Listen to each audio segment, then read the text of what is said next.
লড়াই চাই, লড়াই চাই, কেন্দ্রীয় সরকারের মদতে এটিকে ব্যবহার করে কমরেড পিনারাই বিজয়নকে পলিট ব্যুরো সদস্য, কেরালা রাজ্যের প্রাক্তন মুখ্যমন্ত্রী কমরেড পিনারাই বিজয়নকে কলঙ্কিত করবার জন্য কেন্দ্রীয় বিজেপি সরকারের মদতে ইডিকে ব্যবহার করে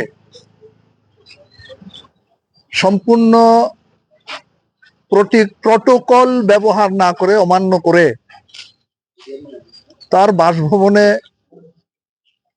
কেন্দ্রীয় তদন্তকারী সংস্থা এনফোর্সমেন্ট ডাইরেক্টরের আধিকারিকরা বিভিন্ন জায়গায় ঘন্টার পর ঘন্টা যে তল্লাশি করেছে, এই তল্লাশির রাজনৈতিক উদ্দেশ্য হচ্ছে প্রথমত সিপিএম এর বিরুদ্ধে জিজ্ঞাসা চরিতার্থ করা, সিপিআইএম কে কলঙ্কিত করা এবং কমরেড পিনারাই বিজয়নের যে ভাবমূর্তি রয়েছে গোটা দেশে,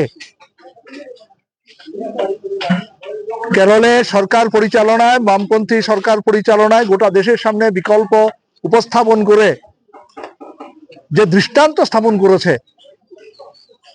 তাকে ম্লান করবার জন্য, সিপিএম এর অগ্রগতিকে রোধ করবার জন্য দেশে জনজীবনে যে সমস্যা, প্রতিদিন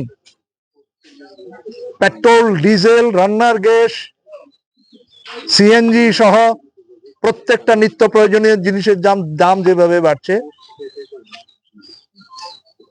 ঔষধের দাম বাড়ছে, জীবনদায়ী ঔষধের দাম বাড়ছে, কর্মসংস্থানের দরজা বন্ধ হয়ে গেছে, রেগার কাজ নেই এবং ধর্মকে ব্যবহার করে বিভাজনের রাজনীতি করে দেশের ঐক্য, সংহতি, অখণ্ডতাকে বিপন্ন করবার যে ষড়যন্ত্র, এই ষড়যন্ত্রের বিরুদ্ধে সিপিআইএম সহ বামপন্থী দলগুলো যে লড়াই করছে,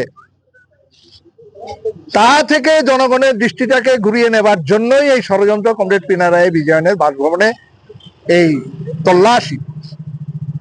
রাজনৈতিক জিজ্ঞাসা চরিতার্থ করবার জন্য, কমরেড পিনারাই বিজয়নকে কলঙ্কিত করবার জন্য এই তল্লাশি। আমরা তার তীব্র নিন্দা জানাচ্ছি।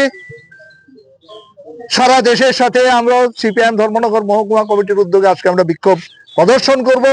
অবিলম্বে কেন্দ্রীয় তদন্তকারী সংস্থার ইতিমধ্যে বিরোধী রাজনৈতিক দলের নেতাদের, মন্ত্রীদের বাড়ি ঘরে তল্লাশি করার পর যারা বিজেপি দলে যোগ দিয়ে ওয়াশিং মেশিনে ঢোকার পরেই যারা ফুলের মতো পবিত্র হয়ে গেছেন, অবিলম্বে তাদের তদন্ত স্টার্ট করুক। আমরা ইতিমধ্যে দেখেছি আসামের মুখ্যমন্ত্রী হিমন্ত বিশ্ব শর্মা, পশ্চিমবাংলার সদ্য মুখ্যমন্ত্রী, বিজেপি দলের নেতা, তিনি মুখ্যমন্ত্রী হয়েছেন, তার বিরুদ্ধে আমরা দেখেছি প্রকাশ্যে ঘুষকাণ্ড, নারদা ঘুষকাণ্ডের সাথে জড়িত এইভাবে অসংখ্য বিরোধী দলের বিভিন্ন রাজ্যের নেতা, কেন্দ্রীয় মন্ত্রী থেকে শুরু করে নেতারা যারা বিজেপি দলে যুক্ত হওয়ার সাথে সাথেই তারা পবিত্র হয়ে গেছেন, তাদের বিরুদ্ধেও তদন্ত জারি রাখতে হবে। আর অবিলম্বে অনৈতিক বিরোধী রাজনৈতিক দলের নেতাদের বাড়িঘরে যে তল্লাশি, সেগুলো বন্ধ করতে হবে। এই দাবিতেই কমরেড পিনারাই বিজয়ন আমাদের নেতা, গোটা ভারতবর্ষে বাম গণতান্ত্রিক আন্দোলনের তিনি নেতা, তার প্রতি সেলাম জানিয়ে আমাদের এই বিক্ষোভ মিছিল আজকে সংগঠিত হচ্ছে। আগরতলা বাগবাড়ি স্থিত মনোরম পরিবেশে একটি অনন্য college, Rajarshi college of education and skill. এটি ত্রিপুরার একমাত্র কলেজ যেখানে পড়াশোনার পাশাপাশি সমান গুরুত্ব দিয়ে হাতে কলমে শেখানো হয় স্কিল। 2026-27 সালের ভর্তি শুরু হয়ে গেছে। ত্রিপুরা বিশ্ববিদ্যালয়ের সবচেয়ে ভালো রেজাল্ট সমৃদ্ধ এই কলেজে সোশ্যাল সায়েন্স এবং বিজ্ঞানের পাশাপাশি যেসব বিষয়ে স্কিল ট্রেনিং করানো হয় তার মধ্যে AI, computer aided designing, electronics, computer hardware ইত্যাদি প্রধান। সবার জন্য স্টাইফেন্ড এবং ইনস্টলমেন্ট সেমিস্টার ফ্রি প্রদান করার সুযোগও আছে। পাশাপাশি চাইলে মেয়েদের জন্য হোস্টেলের বিশেষ সুবিধাও রয়েছে।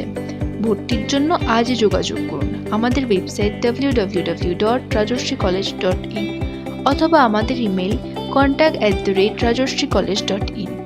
building tomorrow's leader today.